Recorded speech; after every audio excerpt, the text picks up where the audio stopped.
गवादर में commissioner Makran, Syed Faisal, DC Gwadar इज़्ज़त नज़ीर, SSP Gwadar Najibullah पिंदरानी और दीगर का मुश्तरका प्रेस कॉन्फ्रेंस।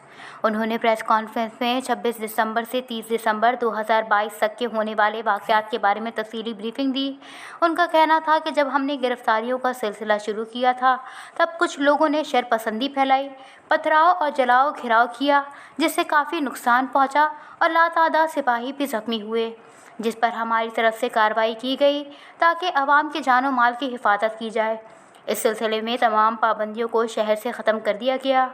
गवादर में मामलाते ज़िंदगी दोबारा बहाल हो गई है। इनका मज़ीद कहना था कि जब भी कोई आइन की खिलाफ वर्जी करता है तो इसको कानून के कटघरे में खड़ा करना हमारा फ़र्ज़ बनता है।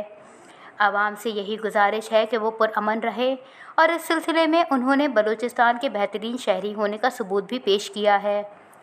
वश न्यूज़, गवादर।